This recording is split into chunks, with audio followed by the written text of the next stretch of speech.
प्यारे बच्चों, +2 उच्च विद्यालय गोपी का अंदर के पीजीटी शिक्षक श्री संतोष कुमार दास जो हिस्ट्री के शिक्षक हैं, उनके द्वारा ये मॉडल प्रश्न पत्र का आंसर बताया गया है। मैं केवल आप लोगों को समझा रहा हूँ। तो आज हम लोग मॉडल प्रश्न पत्र हिस्ट्री का इतिहास का सेट 1 के आंसर को समझेंगे।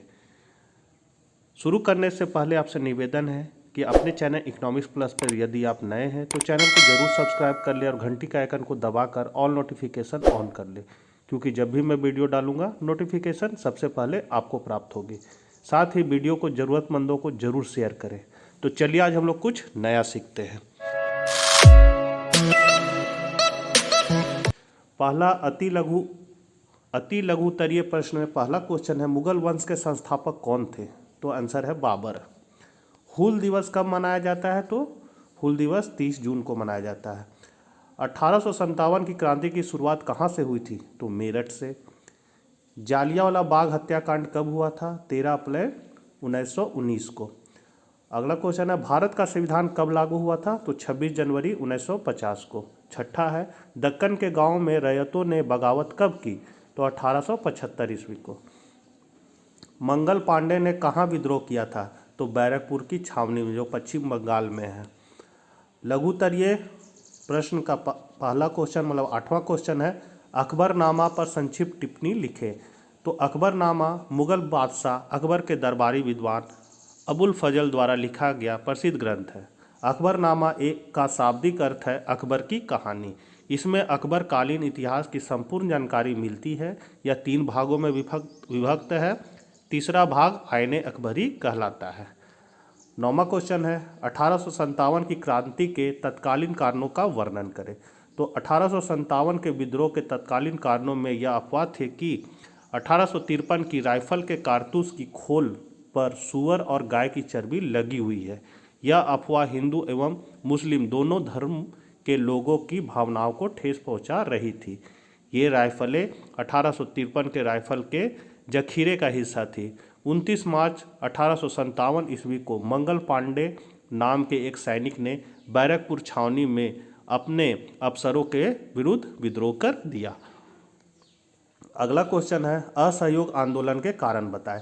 तो असहयोग आंदोलन के कारण निम्नलिखित है। पहला है रॉलेट एक्ट, दूसरा है जालियांवाला बाग हत्याकांड, तीसरा है खिलाफत आंदोलन, चौथा अकाल और प्लेग, 5वां है मूल्य वृद्धि, छठा है मांडफोर्ड सुधारों में से असंतोष और 7वां है युद्धोत्तर भारत में असंतोष। अगला क्वेश्चन 11वां, मौलिक अधिकारों के बारे में बताएं।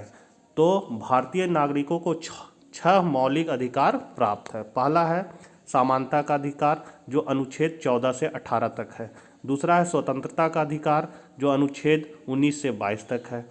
तीसरा है शोषण के विरुद्ध अधिकार, अनुच्छेद 23 से 24 तक।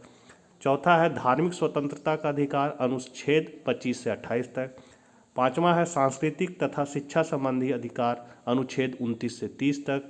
छठा है संवैधानिक उपचारों का अधिकार, अनुच्छेद 32 में। 12वां नंबर क्वेश्चन है, अस्थायी बंदोबस्त की विशेषता का उल्लेख करें।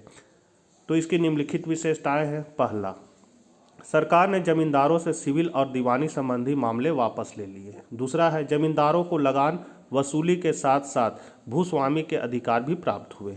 तीसरा है सरकार को दिए जाने वाले लगान की राशि को निश्चित कर दिया गया, जिसे अब बढ़ाया नहीं जा सकता था। चौथा है जमींदारों द्वारा किसानों से एकत्र किए हुए भूमि कर का 10/11 भाग सरकार को देना पड़ता था। शेष 1/11 भाग अपने पास रख सकते थे। 13 नंबर क्वेश्चन है, पानीपत के प्रथम युद्ध पर संक्षिप्त टिप्पणी लिखे। तो भारत में मुगल साम्राज्य का संस्थापक जहीरुद्दीन मोहम्मद बाबर नवंबर 1525 में विशेष सैनिक तैयारियों के साथ भारत की ओर चल पड़ा। इस समय उसके पास 25,000 अश्वारोही तथा 700 तोपें थी। उसने शीघ्रता से सिंधु नदी को पार किया और पंजाब जा पहुंचा।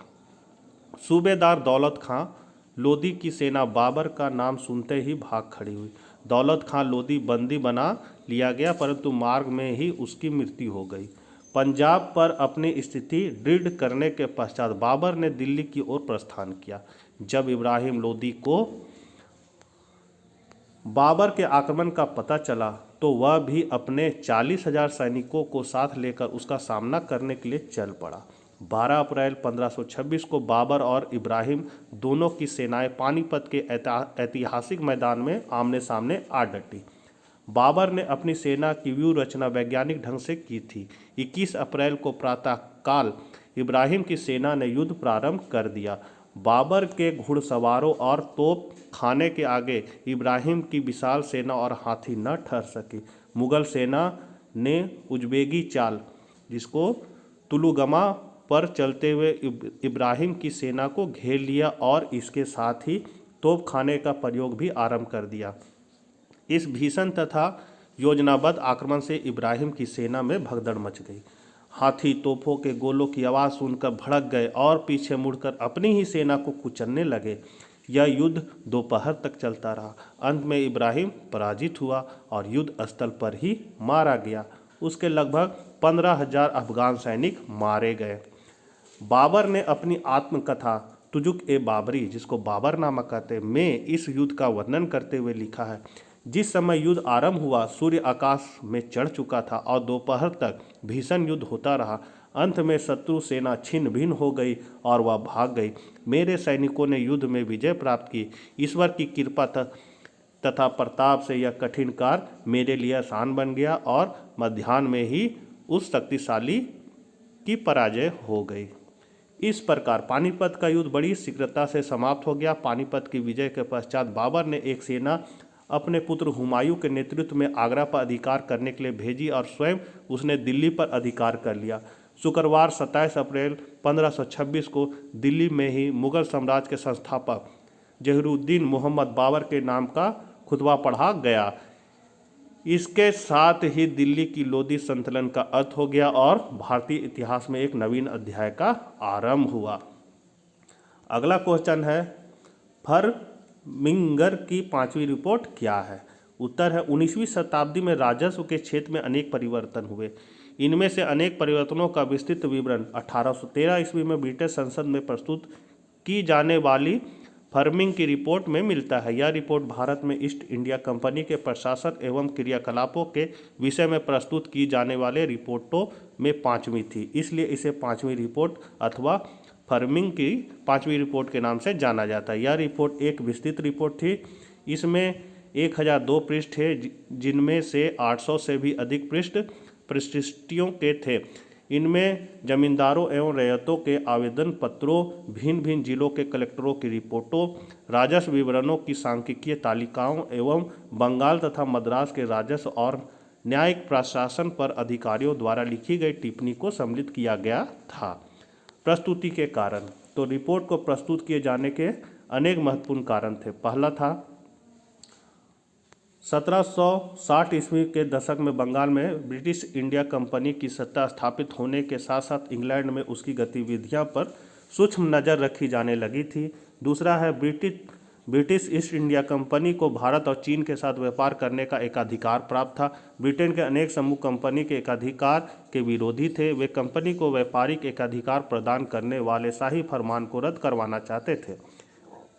तीसरा है, ब्रिटेन में ऐसे निजी व्यापारियों की संख्या में निरंतर वृद्धि हो रही थी जो भारत के साथ होने वाले व्यापार में भाग लेने के इच्छुक थे।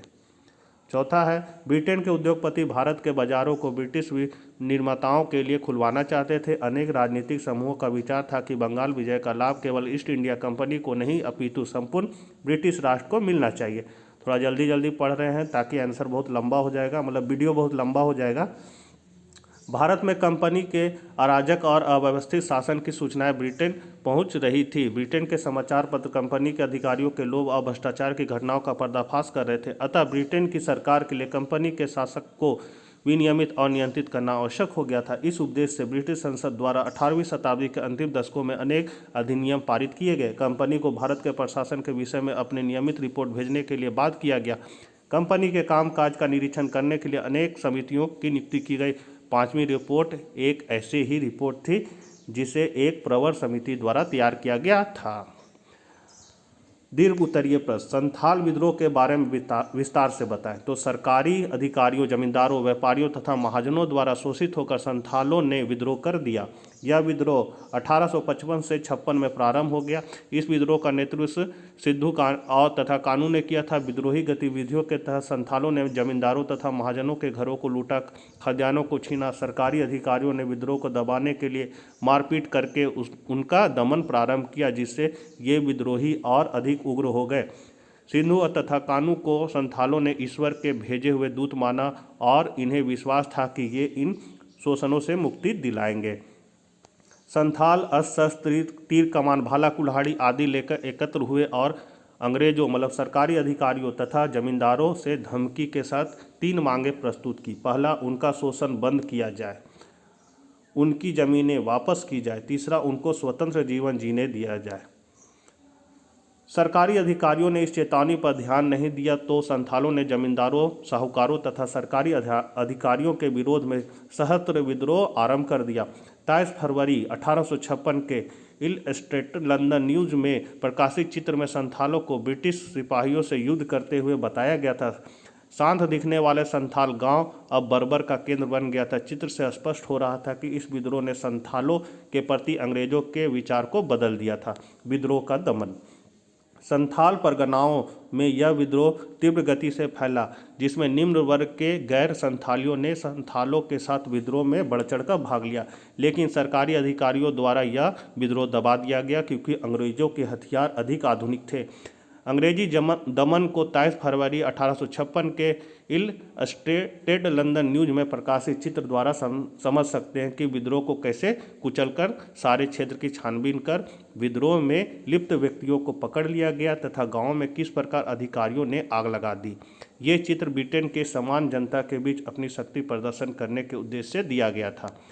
अंत में अंग्रेजों द्वारा संथालों का दमन कर दिया गया।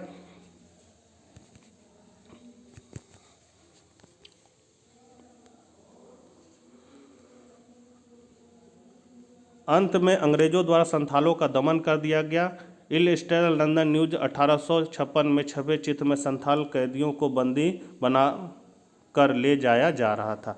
ब्रिटिश अधिकारी गर्व के साथ घोड़ों पर बैठा हुक्का पी गुड़गुड़ा रहा था। छपा चित्र इस बात की पुष्टि कर रहा था कि विद्रोह का दमन किया जा चुका। अंग्रेज अधिकारी निश्चित हो गए थे। संथाल विद्रोहियों को कंपनी के सैनिक चारों तरफ से घेरे हुए थे। यह चित्र ब्रिटेन की जनता को कंपनी की ताकत व रुतबा बताने को काफ़ी था। इस विद्रोह के पश्चात संथालों को संतुष्टि करने के लिए ताकि विद्रोह फिर से न हो, अंग्रेज अधिकारियों ने कुछ विशेष कानून लागू किए। संथाल परगनाओं को पुनः निर्मित करवा दिया, जिसके अंतर्गत 5500 वर्ग मील का क्षेत्र था, जिसमें भागलपुर तथा वीरभूमि जिला का हिस्सा था।